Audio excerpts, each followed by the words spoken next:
सनातन का यहोवा का मैं धन्यवाद करता हूं, जिसने हमें बनाया और प्रभु यीशु मसीह के पवित्र नाम से जिसने हमें बचाया। आप सभी प्रभु के दासों और पवित्र लोगों को मसीही वंदना। सबको जय मसीह की। आज हमें फिर से प्रभु की उपस्थिति में प्रकाशित वाक्य की अध्ययन के हेतु एकत्रित होने का अवसर प्रभु ने प्रदान किया है। प्रभु की महिमा और तारीफ हो। आप लोग अपना समय अलग की हैं, इसीलिए मैं आप लोगों को भी धन्यवाद देना चाहूंगा। मिलकर हम प्रभु की उपस्थिति में जो समय बिताएंगे उसके द्वारा परमेश्वर को महिमा मिलने पाए और परमेश्वर की नाम की जय जयकार हो। पिछले हफ्तों में हम प्रकाशित वाक्य 1, 2, 3, 4 अध्यायों को पढ़े। आज हम 5वें अध्याय में प्रवेश करेंगे। 4 अध्याय में अगर किसी को कुछ शक रह गया है तो पूछ सकते हैं, नहीं तो हम 5 में प्रवेश करेंगे।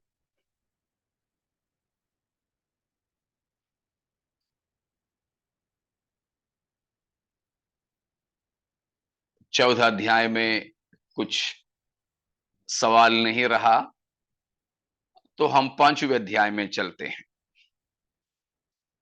वैसे 4 और 5 अध्याय एक साथ हमें पढ़े जाना चाहिए, क्योंकि 4 और 5 अध्यायों में भविष्यकालीन घटनाओं के लिए स्वर्ग में होने वाली तैयारी है, उसका विवरण। इसीलिए स्वर्ग का एक तस्वीर हमें इन दोनों अध्यायों में से मिलता है। तो इस 5वें अध्याय में भी 5वां अध्याय का मुख्य विषय 7 मोहरों से मोहरित किताब, 7 सील्ड बुक। 7 मोहरों से मोहरित किताब, वो है इस 5वां अध्याय का मुख्य मुद्दा। ऐसा एक किताब को वहां पर प्रस्तुत किया है। उसका पहला पद को पढ़ेंगे। जो सिंहासन पर बैठा था, मैंने उसके दाहिने हाथ में एक पुस्तक देखी, जो भीतर और बाहर लिखी हुई थी और वह 7 मुहर लगाकर बंद की गई थी। 7 मोहर लगाकर बंद की गई थी। उस पुस्तक के संबंध में है ये 5वां अध्याय। और केवल 5वां अध्याय ही नहीं, 6वां अध्याय से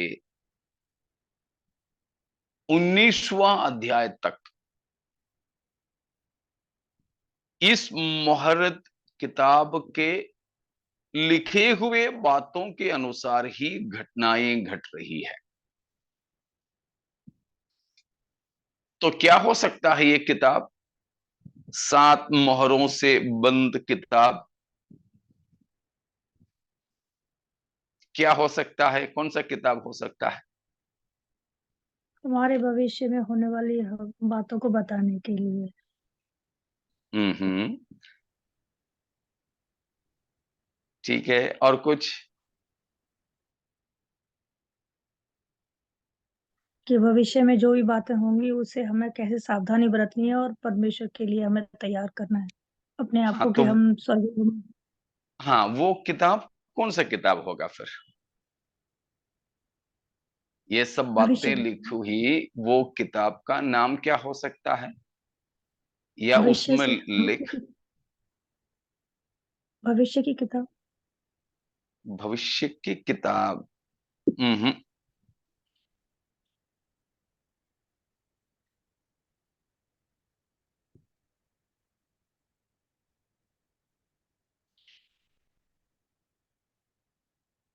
ठीक है, हम उसके बारे में मनन करेंगे। तो पहले मैं आपको ये बताना चाहूंगा, इस 5वीं अध्याय में क्या क्या है। उसमें सबसे मुख्य मुद्दा मैंने आपको बताया,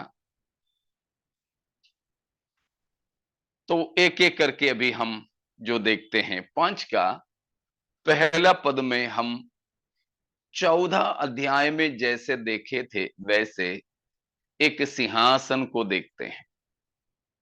ये भी 5वां अध्याय की बातें भी हो कहां रहा है, पृथ्वी पर कि स्वर्ग में?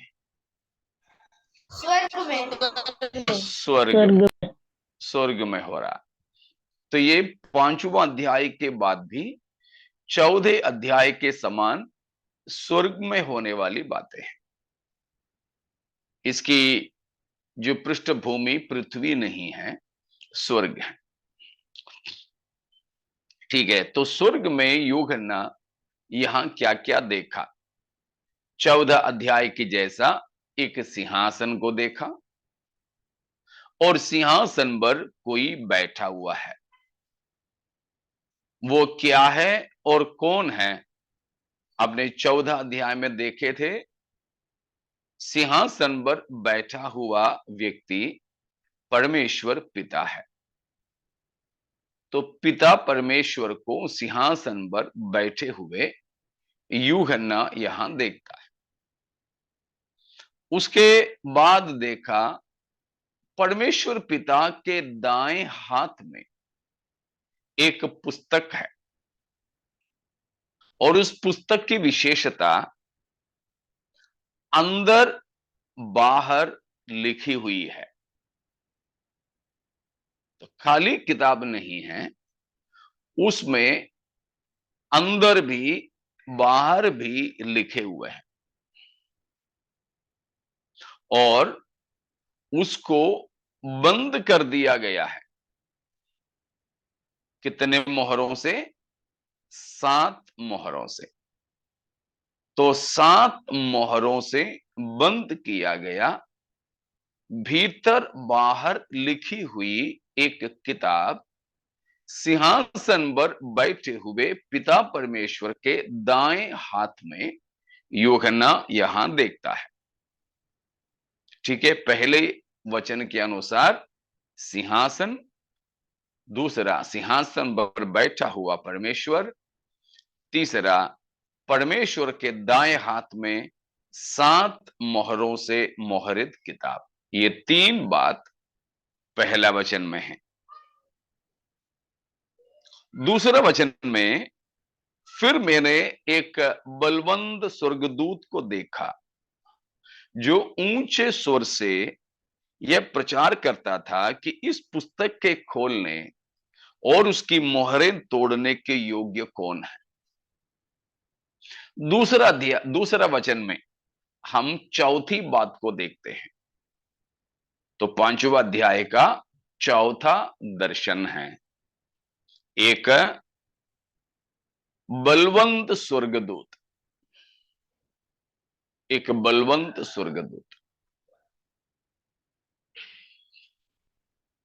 और ये बलवंत स्वर्गदूत क्या करता है? प्रचार करके पूछ रहा है, क्या पिता परमेश्वर के हाथ में रखी हुई 7 मोहरों से बंद ये किताब लेने और उसकी मोहरों को खोलने के लिए कोई योग्य है?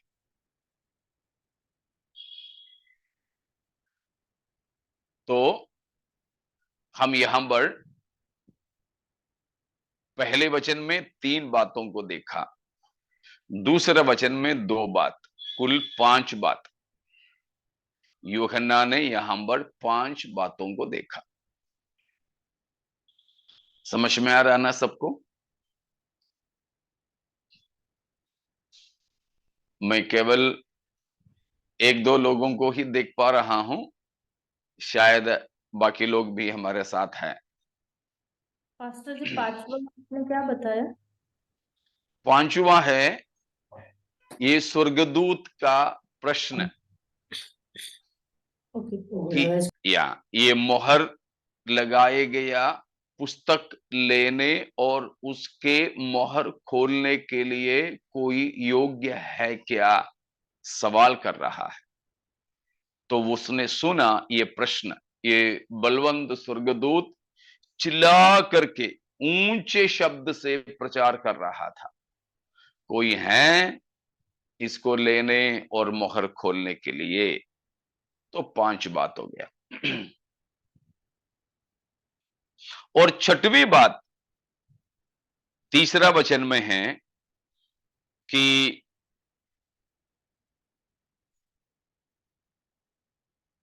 कोई भी व्यक्ति न स्वर्ग में, न पृथ्वी पर, न पृथ्वी के नीचे योग्य निकला। तो यूहन्ना देखता है, छठवीं बात, स्वर्ग में, पृथ्वी पर अथवा लोक में कोई भी योग्य व्यक्ति नहीं है जो इस पुस्तक को ले और उसकी मोहरों को खोले। तो ये है छठवीं बात जो तीसरा वचन में लिखा है। यूहन्ना देखता है योग्य कोई भी नहीं है, मतलब सब के सब अयोग्य है,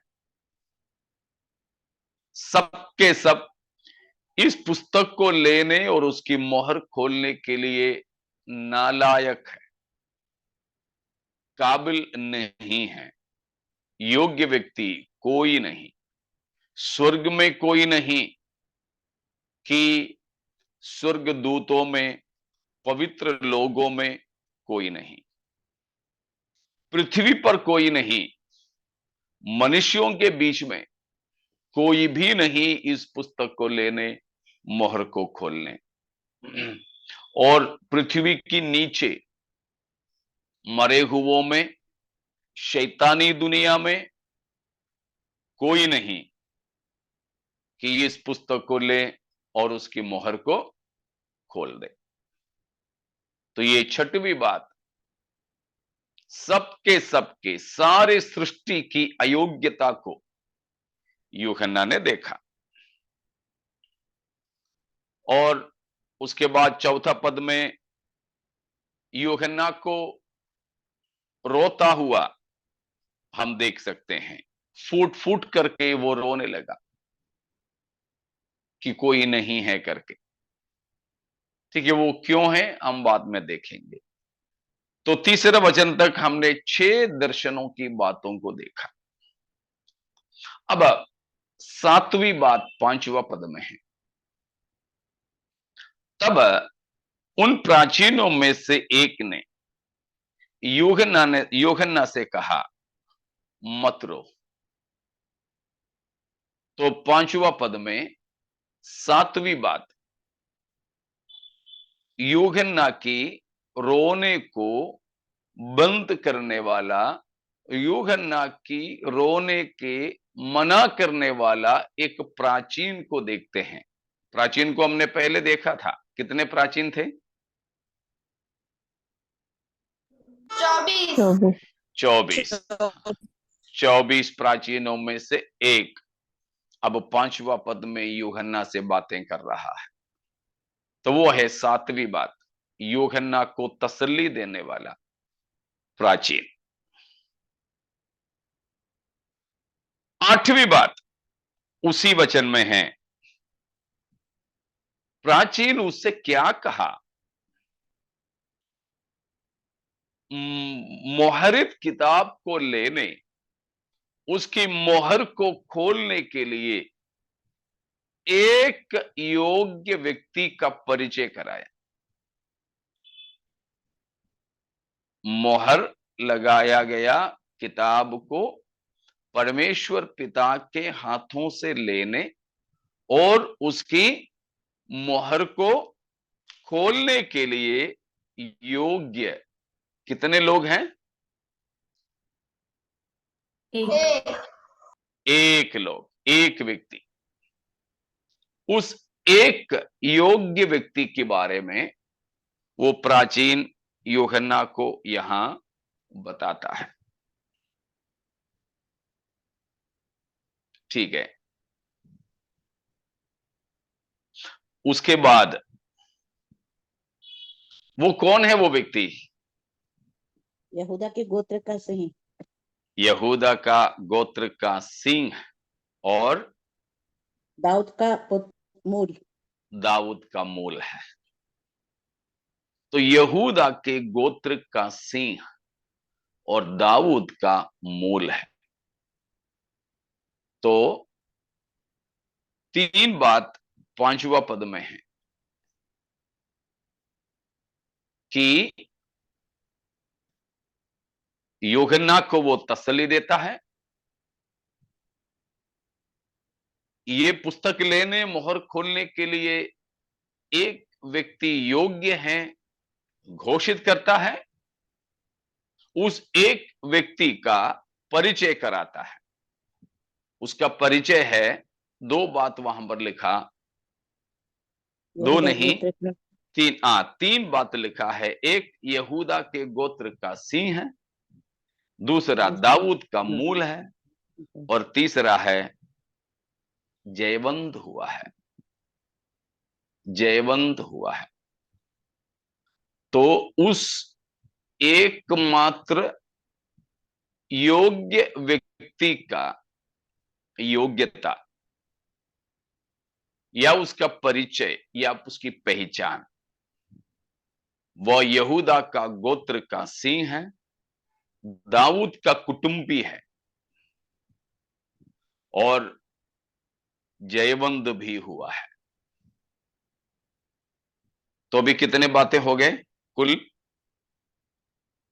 9 बातें। 9 बातें। अब 6वां पद में उस एक योग्य व्यक्ति को देखता है। यहूदा का गोत्र का सिंह है। सिंह को देखने के लिए यूहन्ना मुड़ करके देखा तो सिंह दिखाई दिया क्या? नहीं, नहीं। फिर एक वध किया हुआ मेमना दिखाई दिया। मेमना दिखाई दिया। प्राचीन ने बोला कि सिंह है, लेकिन दिखाई दिया मेमना, वो भी वध किया हुआ सा खड़ा था। तो उस 6वां पद में पुस्तक को लेने मुहर खोलने के योग्य व्यक्ति का दर्शन है। वो है वध किया गया मेमना। उस मेमने का विशेषता है कि वो वध किया हुआ मेमना, उसका 7 सींग है और उसकी 7 आंखें हैं।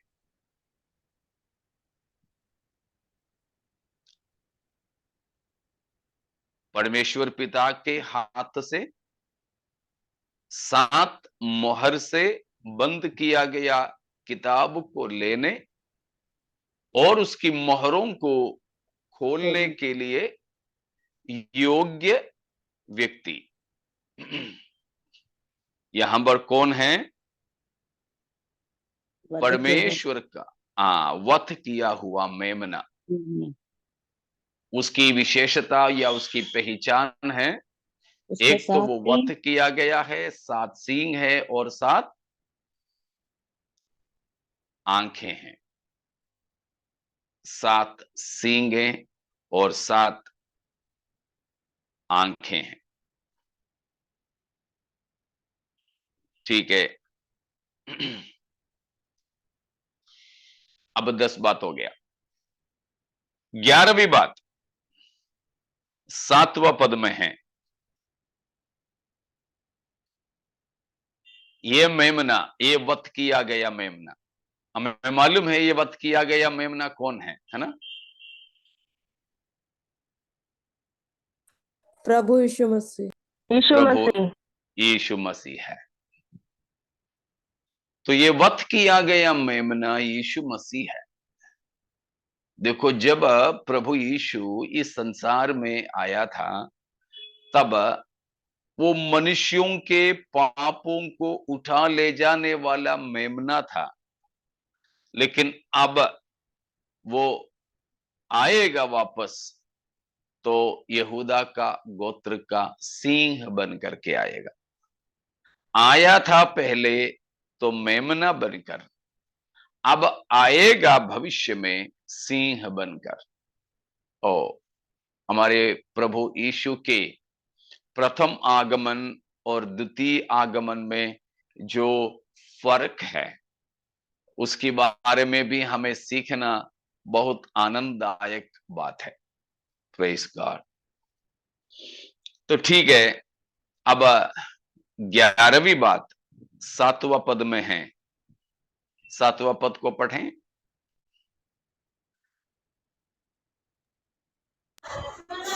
उसने आकर उसके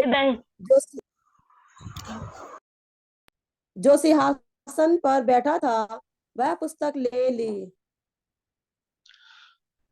वहां पर हम पढ़ते हैं, उसने आकर उसके दाहिने हाथ से जो सिंहासन पर बैठा था वो पुस्तक ले ली। तो 11वां दर्शन है, वध किया गया मेमना पिता के हाथ से मोहर से 7 मोहरों से बंद किताब ले लेते हैं। किताब को ले लेने का दर्शन, 7 मोहरों से मोहरित किताबों को ले लेने का दर्शन।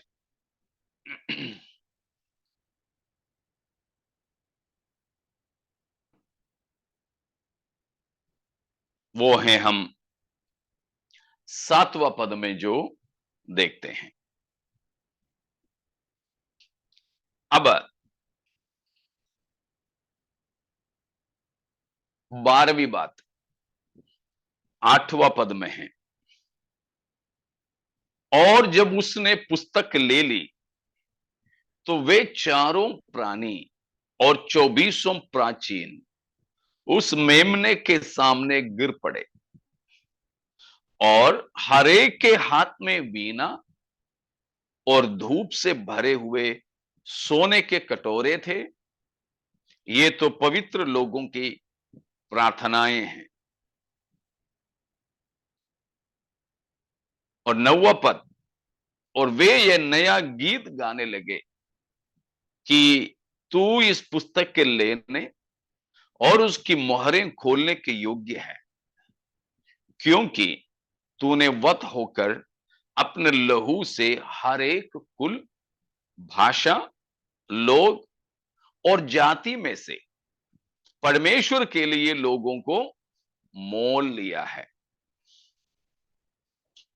और 10वां पद, और उन्हें हमारे परमेश्वर के लिए एक राज्य और याजक बनाया, और वे पृथ्वी पर राज्य करते हैं।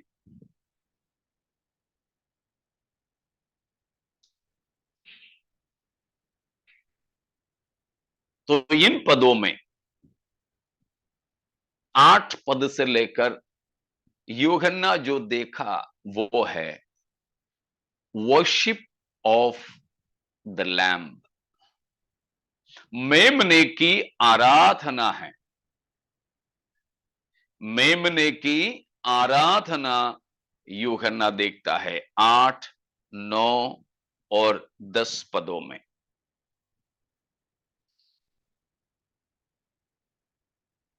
मेमने की आराधना, आराधना का कारण बाद में हम लोग वहां आएंगे तब मनन करेंगे। मेमने की आराधना मतलब प्रभु यीशु मसीह की आराधना स्वर्ग में हो रहा है। वो कैसे हैं, क्यों हैं, ये सब बातें हम बाद में मनन करेंगे। मेमने की आराधना वो है 12वां बात जो यूहन्ना ने देखा।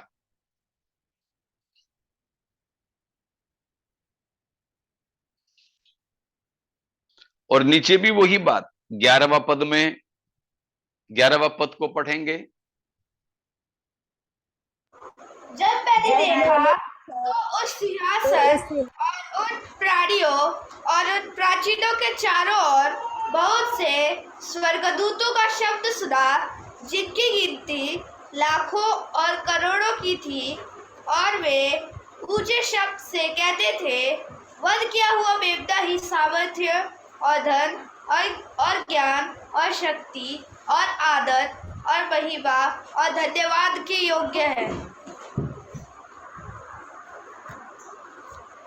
तो 12वां पद तक मेमने की आराधना है, 8 से 12 तक मेमने की आराधना है। और अब 13वां पद को पढ़ें। फिर मैंने स्वर्ग में और पृथ्वी पर और पृथ्वी के नीचे और समुद्र की सब सृजी हुई वस्तुओं को और सब कुछ जो उनमें है यह कहते सुना, जो सिंहासन पर बैठा है उसका और मेमने का धन्यवाद और आदर और महिमा और राज्य युगादियुग रहे। या 14वीं।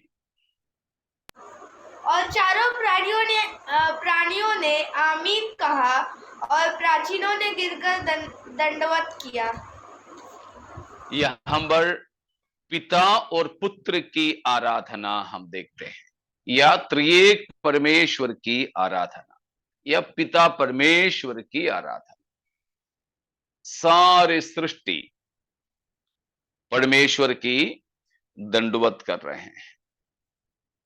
यह है 13वां दर्शन जो 5वां अध्याय में है, यूहन्ना ने देखा।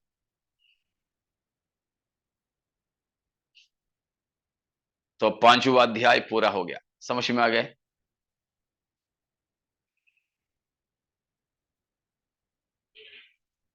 तो ये 13 बातें यूहन्ना 5वां अध्याय में देखा। ये 5वां अध्याय बहुत ही महत्वपूर्ण एक अध्याय है। 4 और 5 अध्याय बहुत ही महत्वपूर्ण अध्याय हैं। Praise God. हमारे परमेश्वर की महिमा, हमारे प्रभु यीशु मसीह की महिमा, आराधना की योग्यता, ये सब कुछ इन दोनों अध्यायों में हम पा सकते हैं। ये दोनों अध्याय हम अच्छे से समझें तो हम भी इन 24 प्राचीनों की तरह, और यहां पर लाखों लाखों करोड़ों करोड़ों यानी अनगिनत स्वर्गदूतों की तरह निरंतर हमारे परमेश्वर की महिमा हम करते रहेंगे। हमें परमेश्वर की वचन में परमेश्वर की महिमा की ओर अपना ध्यान को ले जाना होता है। परमेश्वर की महिमा, अगर हम बाइबल पढ़ें, अगर हम परमेश्वर की वचन को मनन करें, तो हमें सर्वाधिक जो दिखाई देगा वो है परमेश्वर की महिमा और गरिमा। तो परमेश्वर को हम पहचाने, वो जो है हमारे अंदर परमेश्वर के लिए आराधना को उत्पन्न कराएगा। समझ में आ रहा है ना? हम जितना परमेश्वर को पहचानेंगे, हम उतना परमेश्वर की आराधना करेंगे। आराधना में यह है कि हम खुद को दे देंगे, अपना होकर अपने पास कुछ भी नहीं रखेगा। आराधना का एक बहुत बड़ा तस्वीर है 4 अध्याय में और 5 अध्याय में, कि परमेश्वर के सामने गिर कर दंडवत करना, परमेश्वर के सामने गिर कर दंडवत करना। हम बैठ नहीं पाएंगे, हम खड़े नहीं हो पाएंगे। जब आराधना का अनुभव हो तो हम परमेश्वर के सामने सजदा करते हुए गिरे पड़े रहेंगे। तो यहां पर हम वो चीज को देखते हैं। ठीक है, हम वापस जाएंगे पहला वचन में। वहां पर सिंहासन और सिंहासन पर पिता परमेश्वर को बैठे हुए हम देखते हैं। तो सिंहासन और सिंहासन पर बैठे हुए के बारे में 4 अध्याय की शुरुआत में हम पढ़े थे, तो यहां दोहराने की जरूरत नहीं है। और उसके हाथ में क्या है? एक किताब, एक पुस्तक है, एक किताब है, जो है यूनानी में बिब्लियोन करके लिखा है। बिब्लियोन, बिब्लियोन का मतलब पुस्तक। हमारे बाइबल भी इसी बिब्लियोन से आया है।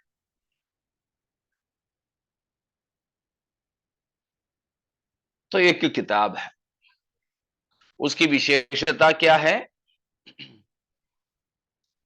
2 विशेषता है उसकी। पहला, अंदर बाहर कुछ लिखा हुआ है। दूसरा, वो बंद किया गया है। वो भी कैसे? मोहर लगाया। कितने मोहर? 7। तो 7 मोहरों से बंद, 7 मोहरों से बंद किताब है। अब ये किताब क्या है? पहले तो हमें ये देखना है और इसमें क्या लिखा है। अगर ये किताब क्या है जाने, तो उसमें क्या लिखा है समझ में आ सकेंगे। और ये ऐसा कोई खास किताब है जो हर कोई उसको ले नहीं सकते। ये तो एक खुला ऐलान था।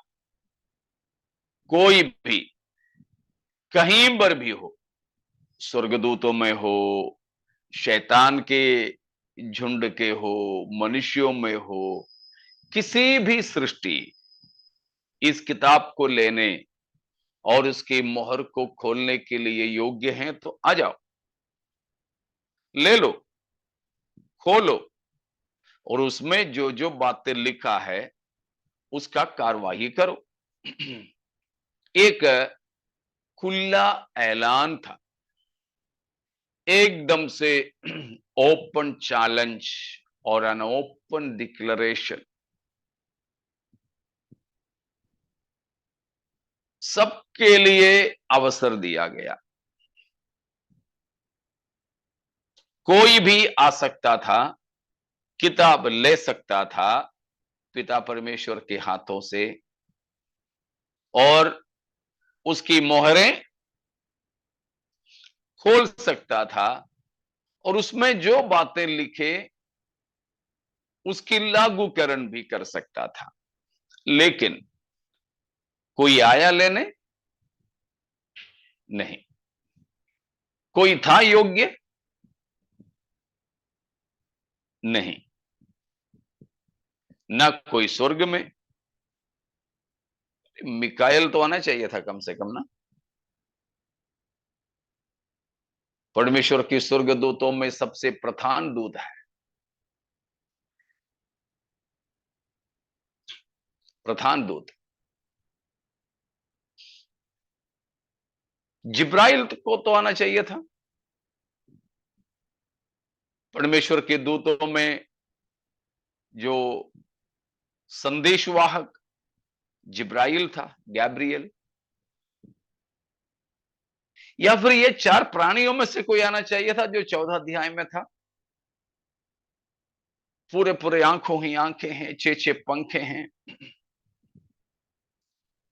बड़े ज्ञानवान है, शक्तिशाली है, परमेश्वर के सिंहासन के पास हमेशा खड़े रहते हैं, उनमें से कोई आना चाहिए था,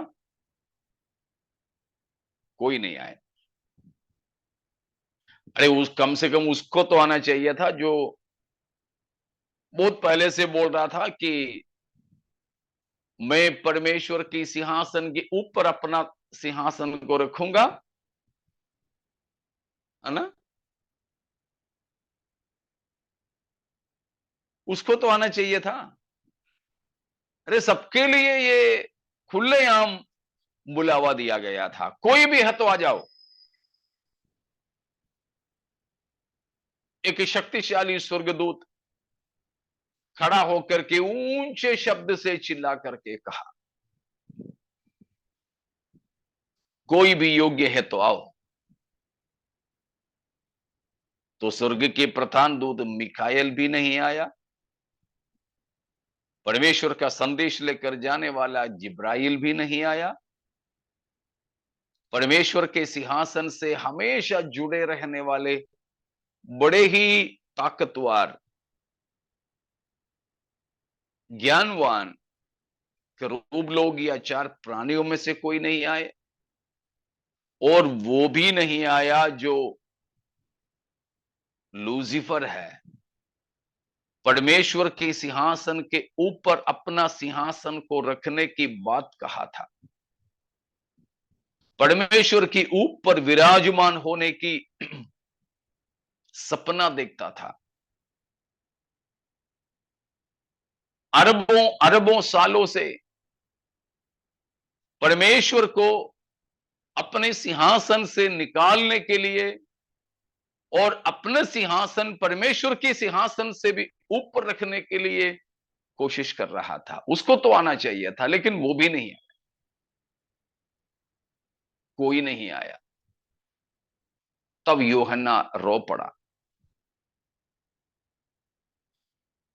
तो आखिर में इस किताब क्या है, इस किताब के अंदर क्या लिखा है, क्यों इसको मोहर लगा करके रखा गया है, और इसका इतनी बड़ी खासियत क्या है कि कोई भी उसको लेने और मोहरों को खोलने के लिए योग्य नहीं था।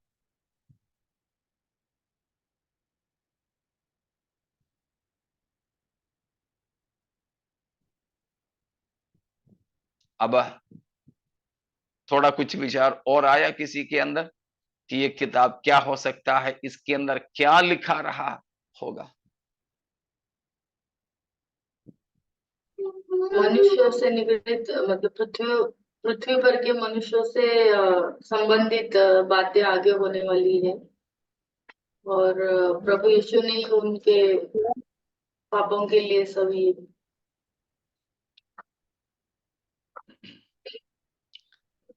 ठीक है, मनुष्यों से पृथ्वी से संबंधित जरूर है, लेकिन वो संबंधित क्या बात है ये हमें देखना होगा। बुक ऑफ लाइफ नहीं बेटा, बुक ऑफ लाइफ बंद किया गया है, मोहर लगाया गया है बुक ऑफ लाइफ में, जीवन की पुस्तक में नहीं। वो जीवन की पुस्तक और किसी को दे देंगे, नहीं। तो बुक ऑफ लाइफ नहीं, जीवन का पुस्तक नहीं है ये, क्योंकि जीवन का पुस्तक मोहर लगाया गया नहीं है, बंद नहीं है, और जीवन का पुस्तक और किसी को देखकर उसमें और कुछ लिखे हुओं के अनुसार कुछ होना नहीं है, बस उसमें नया जीवन पाने वालों का नाम ही है, बाकी उसके अलावा जीवन की पुस्तक में कुछ नहीं है। तो ये जीवन का पुस्तक नहीं है। काफी लोग ऐसे सोचते हैं ये जीवन का पुस्तक है, लेकिन नहीं है। मनुष्यों पर आने वाले जो न्याय है डाउन उनके पर की कुंजी प्रभु को अंकल। अस्वीकार करने के कारण और पाप नहीं, न्याय के बारे में, मनुष्यों पर आने वाली न्याय के बारे में भी नहीं है। लूसीफर जैसे मानव जाति को इसने अधिकार में ले लिया और शैतान ने, उससे वो अधिकार लेने के लिए प्रभु यीशु अपने अधिकार में इस धरती को कर ले इसके विषय में इस पुस्तक में लिखा हो सकता है, ऐसा जान पड़ता है। थोड़ा सा ठीक है, थोड़ा सा ठीक है वो, लेकिन उसी विषय में खास बात वाक्य रह गया। स्मरण की पुस्तक? नहीं, स्मरण की पुस्तक भी मोहर थोड़ी लगा के रखा है। दाऊद की कुंजी? नहीं, ये कुंजी और किताब में लिखी हुई ये कुंजी कहां मिलेगा? यीशु मसीह ने जो मनुष्यों के लिए धरती पर किया, वो यीशु मसीह की योग्यता। हाँ बिल्कुल, किसने? निरंजन ने बोली। हाँ, हाँ, आप थोड़ा सा और नजदीक आ गई।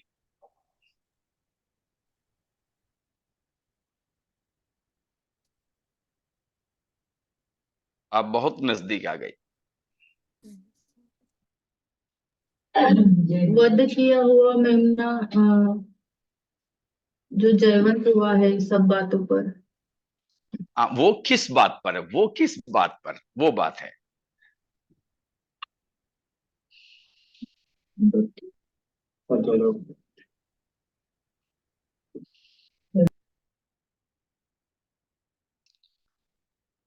देखिए, आपको मैं इसी से संबंध में एक दृष्टांत के तौर पर, दृष्टांत वैसे नहीं, इसी का एक नमूने के तौर पर, केवल वो एक दृष्टांत नहीं है परंतु एक नमूने के तौर पर ले जाने के लिए चाहूंगा यिर्मयाह 32 अध्याय में। यिर्मयाह 32 अध्याय में वहां पर बात यह है कि परमेश्वर इस्राएलियों के पापों के कारण उन्हें बाबुल की बंदुआई में भेजने वाला है। और यिर्मयाह नबी यरूशलेम और यहूदा का विनाश के बारे में भविष्यवाणी करते आया।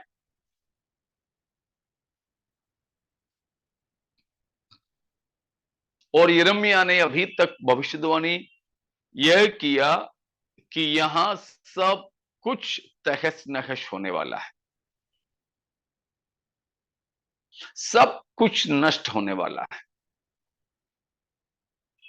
तुमको अपने सारी संपत्ति, खेती बाड़ी, रिश्तेदार, परिवार सब को छोड़कर बाबुल में बंदुआई में जाना पड़ेगा। लेकिन इस दौरान परमेश्वर ने यिर्मयाह से कुछ बातें कहा। उसकी 9 से लेकर पढ़ेंगे। इसलिए मैंने वह उस अनातोत के खेत को अपने चचेरे भाई हनमेल से ले लिया और उसका दाम चांदी के 17 शेकेल तौलकर दे दिए। मैंने दस्तावेज में उसका सिस्टर आप उसकी 6 से पढ़ लीजिएगा। यिर्मयाह ने कहा, यहोवा का वचन मेरे पास पहुंचा है।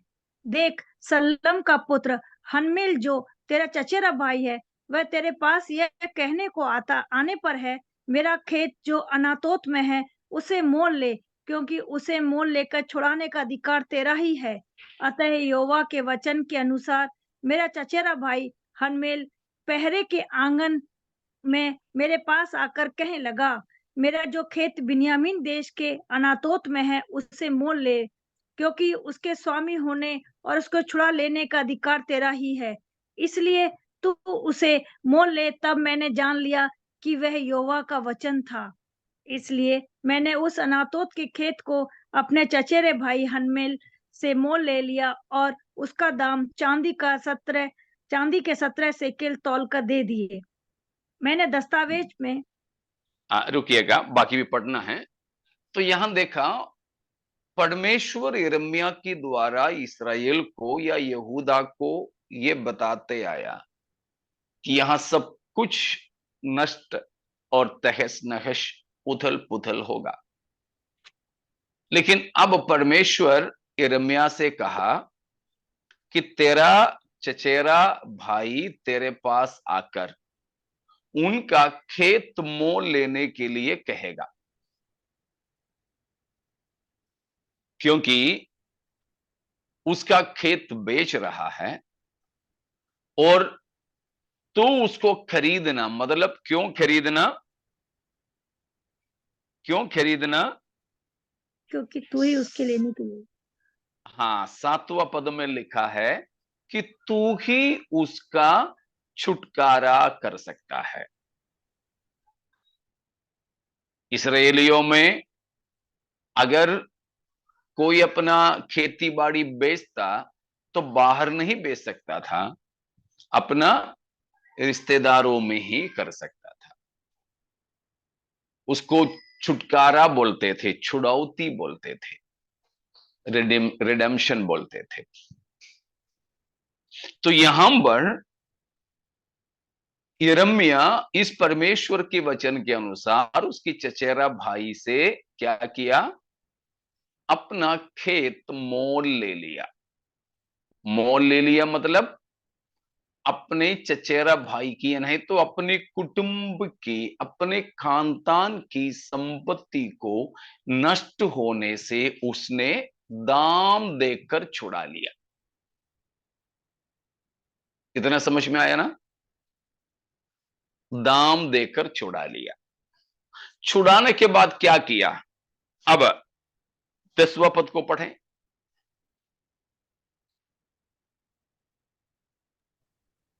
मैंने दस्तावेज में दस्तखत और मोहर हो जाने पर गवाहों के सामने वह चांदी कांटे में तौलकर उसे दे दी।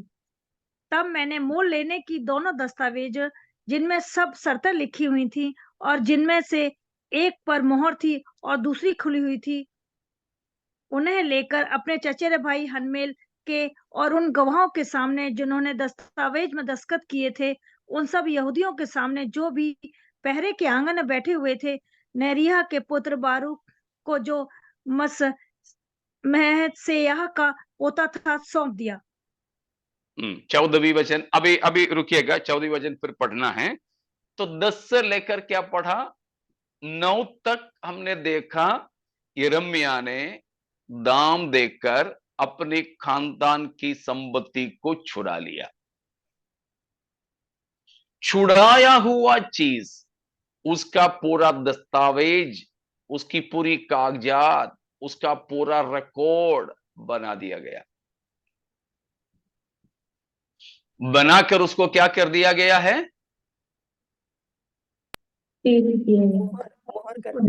मोहर कर दिया गया है। मोहर कर दिया गया।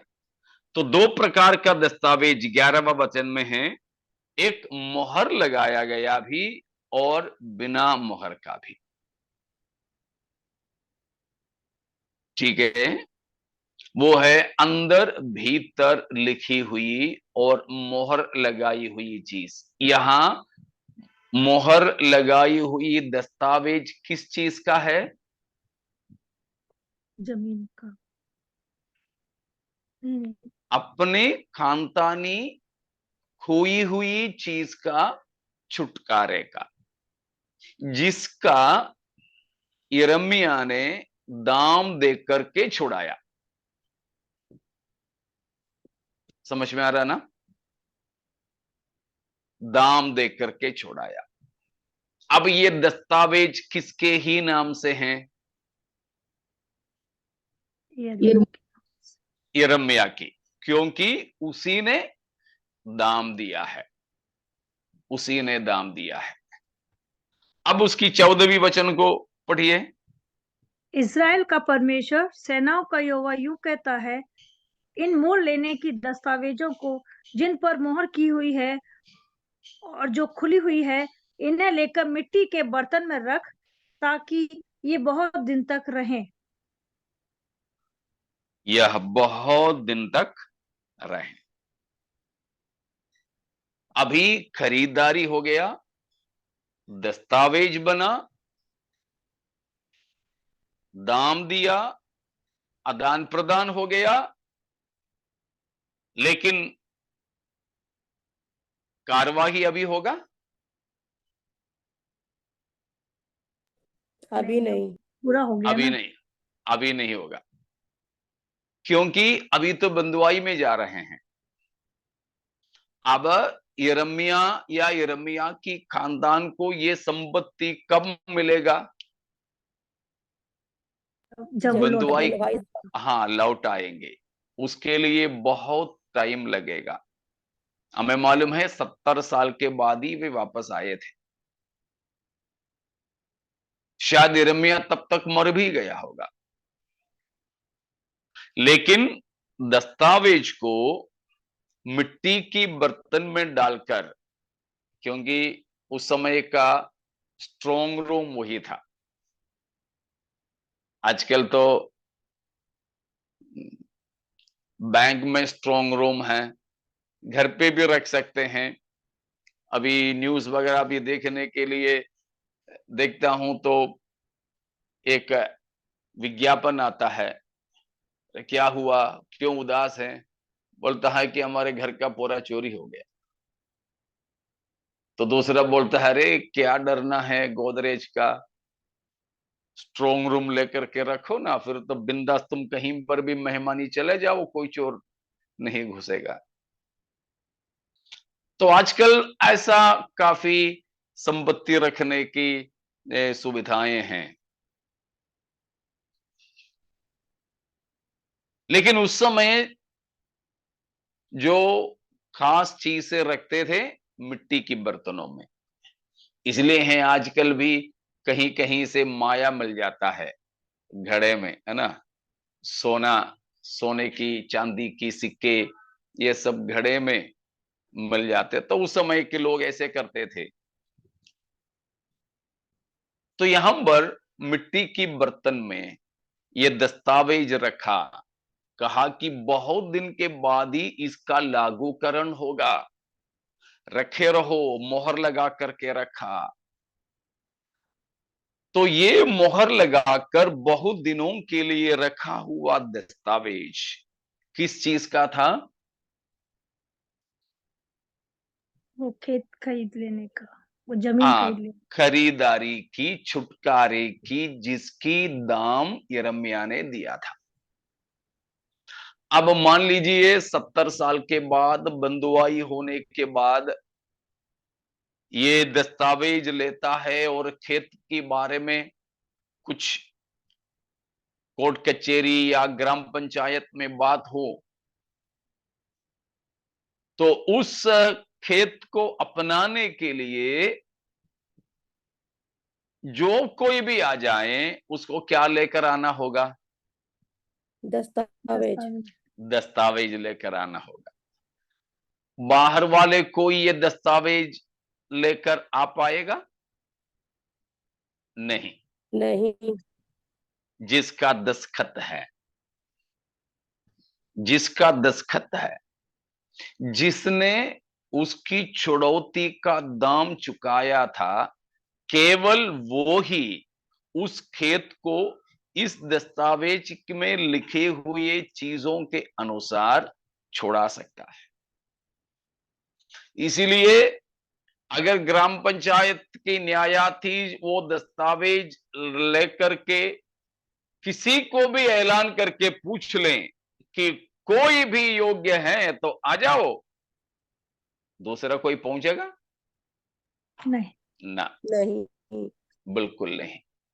इसी तरह यहां पर भी एक दस्तावेज है, वो एक छोटी सी खेत का था, तो छोटा सा था वो दस्तावेज, वो कागजात। लेकिन ये थोड़ा किताब जैसा, थोड़ा बड़ा है, क्योंकि सौदा यहां बड़ा हो रहा है।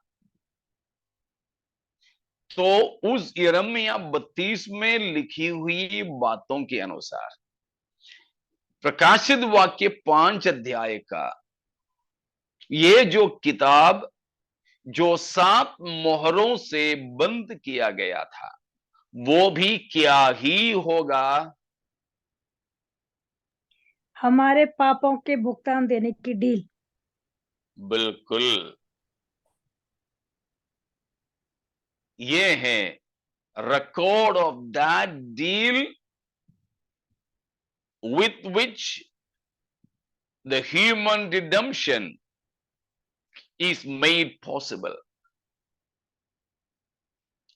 मानव जाति की, केवल मानव जाति की नहीं, सारी सृष्टि की छुड़ौती के लिए हमारे प्रभु यीशु मसीह ने क्रूस पर चुकाया हुआ दाम, उसी से संबंधित दस्तावेज है ये जो 7 मोहरों से बंद किया गया किताब। यूहन्ना क्यों रोया? इसीलिए रोया था, अगर इस किताब को लेने और इसकी मोहर को खोलने के लिए अगर कोई योग्य व्यक्ति नहीं आया तो यूहन्ना का छुटकारा भी अथर में लटका हुआ होगा, यूहन्ना का भी छुटकारे का सिद्धता नहीं होगा। इसीलिए यूहन्ना रोया, अरे बाप रे, कोई नहीं है, अगर कोई नहीं योग्य इस किताब को लेने और इसकी मोहर को खोलने तो हमारे छुटकारा संभव ही नहीं। इसीलिए यूहन्ना रोया था, इसीलिए यूहन्ना रोया था।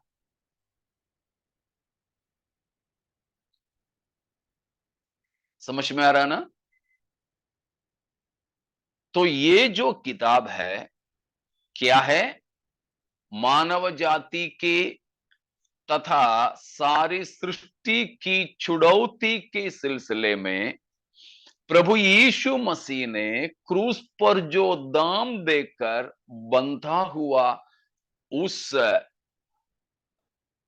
दस्तावेज है, ठीक है ना?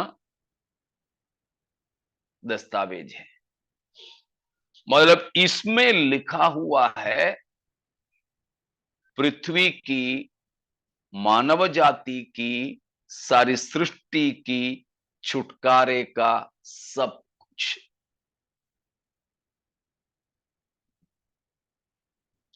अब कौन आकर के इसे ले ले? केवल वो ही जिसने छुटकारे का दाम चुकाया था। इसीलिए खुलेआम परमेश्वर ने स्वर्गदूत से यह कहलवाया, स्वर्ग में हो या पृथ्वी पर या पृथ्वी के नीचे, कोई भी योग्य है तो आओ, किताब ले लो, मोहर को खोलो, उसमें लिखी हुई वचन के अनुसार छुटकारे का काम पूरा कर लो। लेकिन कोई नहीं आए। उसका मतलब स्वर्ग, पृथ्वी और पृथ्वी के नीचे रहने वाले सबके सब ने यह मान लिया कि मैं इस योग्य नहीं हूं, मैं इस योग्य नहीं हूं। अब समझ में आ गए? ना ही ये जीवन का पुस्तक है, ना ही स्मरण का पुस्तक है। कुछ लोग बोलते हैं कि आप लोगों में से किसी ने बोला नहीं, लेकिन कई जगह पर लोगों ने जब ये पूछा तब बोला ये तो विल है, विल, वसीयत। वसीयत जानते हो ना? विल। अब मेरे पास में 5 एकड़ जमीन है, 15 लाख रुपया है, 4 बंगला है, 5 गाड़ी है, तो मैं मरने से पहले कोर्ट कचहरी में जाकर के लिखूंगा कि मेरा मरने पर मेरा इतना गाड़ी फलाने को देना, मेरा 15 लाख रुपया में इतना इतना फलाने फलाने को, मतलब मेरे संपत्ति किसको कैसे करना है लिख के रखता हूं। वो पंजीकरण भी करता है, रजिस्टर करता है। वो है वसीयत या विल। कुछ लोग बोलते हैं कि ये तो विल है। हो सकता है विल या वसीयत? नहीं हो सकता, क्योंकि वसीयत कब या किसको लिखना होता है? जो मृत्यु हो मर जाता है, जाएगा उसी के लिए। मृत्यु पत्र। हाँ, जी, मृत्यु पत्र है। तो परमेश्वर को मृत्यु पत्र लिखने की जरूरत नहीं है। परमेश्वर मरणहार होता तो विल लिखने की जरूरत होता। तो जब तक मैं जिंदा हूं तब तक मेरा कोई विल की जरूरत नहीं। जब तक मैं होश में हूं, मैं खुद ही हूं, तो मेरा लिखे हुए चीजों की जरूरत नहीं है।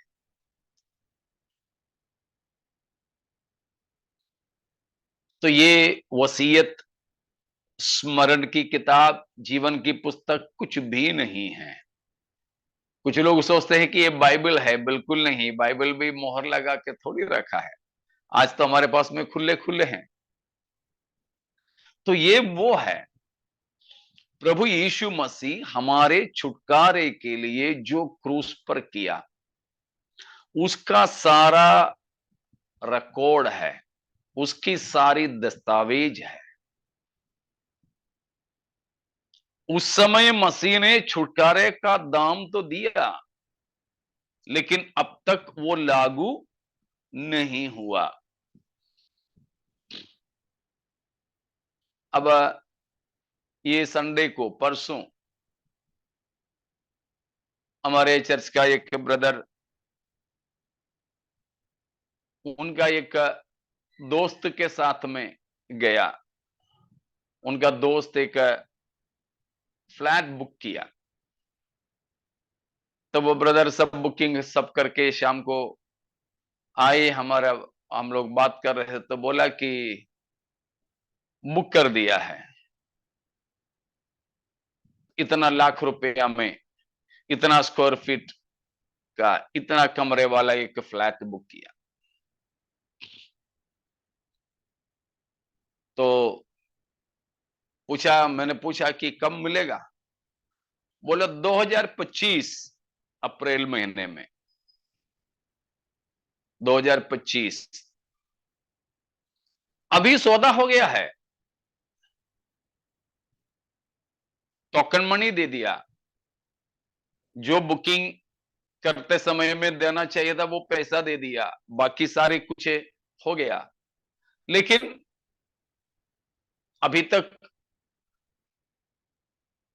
अभी जाकर के उसमें रहने लगे तो नहीं, बनाया भी नहीं वो।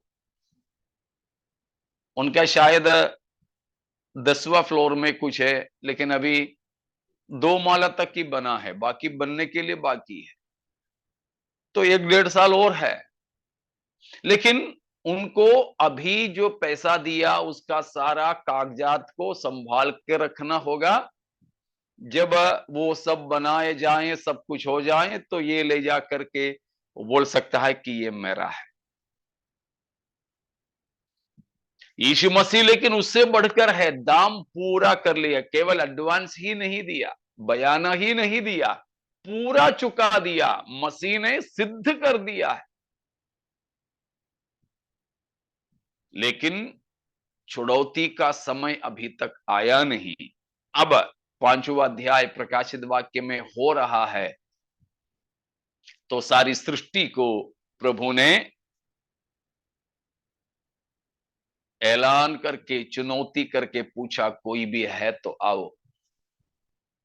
ऐसा है तो फिर वो चुनौती क्यों देना था? ऐसा ऐलान क्यों करना था परमेश्वर को? इसीलिए कि शैतान भी अब ये नहीं बोलेगा, हमको अगर एक अवसर मिल गया होता ना तो हम भी कर लेते। ले भाई, अवसर तुझे भी है, कोई है तो आ जाओ। लेकिन सबने हार माना। मतलब मानव जाति की छुटकारा देने के लिए और कोई भी योग्य नहीं है, और कोई भी योग्य नहीं है। केवल हमको छुड़ाने के लिए योग्य वही है जिसने अपना जीवन हमारी छुड़ौती में बहाया था। ये पुस्तक लेने के लिए केवल वही योग्य है जो वध हुआ था। ये पुस्तक लेने के लिए केवल वही योग्य है जो हमारे छुटकारे का पूरा पूरा दाम चुकाया था। ये पुस्तक लेने के लिए केवल वही योग्य है जिसने हमारे पाप की कर्जा पूरा पूरा चुकाया था। पुराने वालों को शायद याद हो कि मैं अक्सर ये बात को बताता हूं, सुसमाचार सुनाने के समय भी ये बात मैं ऐलान करता हूं कि प्रभु यीशु मसीह क्रूस पर जब मरा तो मसीह ने दो विशेष भुगतान किया। Christ paid 2 bills in full. दो भुगतान मसीह ने पूरा पूरा किया क्रूस पर। एक नया पैसा भी बचा नहीं है उसमें। क्या क्या है? अपना खून, कीमती खून या वो खून कीमत होकर के चुकाया, तो दो भुगतान है हुआ है। पाप से पूरा। हाँ, पहला है पाप का कर्जा पूरा चुका दिया। द डेप्ट of sin is fully paid. दूसरा है the price of our redemption fully paid. हमारा छुटकारे का दाम भी पूरा पूरा चुका दिया। अभी मैं अपना गाड़ी बेचना चाहूंगा तो लेने वाला ये पूछेगा कोई लोन तो नहीं है। लेने वाले को अगर उसको लेना है पहले मेरा लोन की कर्जा चुकाना पड़ेगा, उसके बाद है गाड़ी की बाकी पैसा। यीशु मसीह ने भी ये दोनों किया। हमारे पाप का कर्जा भी चुका दिया और हमारे छुटकारे का दाम भी चुका दिया। ये दोनों दाम चुकाने वाला केवल हमारे प्रभु यीशु मसीह ही है। इसीलिए है और कोई भी योग्य नहीं था, केवल योग्य हमारे प्रभु यीशु मसीह ही है। हालेलुया। और कोई नहीं। अब इस किताब के बारे में क्या है, क्यों कोई योग्य नहीं था, क्यों यूहन्ना रोया, क्यों यीशु ही योग्य है, इतनी बातें समझ में आ गए? कोई भी शक हो किसी को तो पूछिएगा इतने में।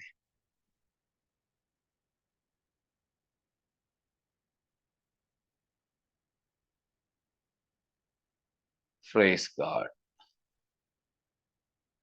अगर कुछ नहीं तो प्यारों, इस प्रभु यीशु मसीह के द्वारा ही पापों से निजात है। यीशु मसीह के अलावा और कोई नहीं है मानव जाति को पाप की क्षमा दिला सके, उद्धार दिला सके, नरक से बचा सके, परमेश्वर की क्रोध से बचा सके। तो आइए हम अपने जीवन इस यीशु मसीह के लिए और भी लगन के साथ समर्पण करें। प्रभु के आगमन के लिए हम तैयार हो जाएं। इन वचनों के द्वारा परमेश्वर हम सबको आशीषित करें।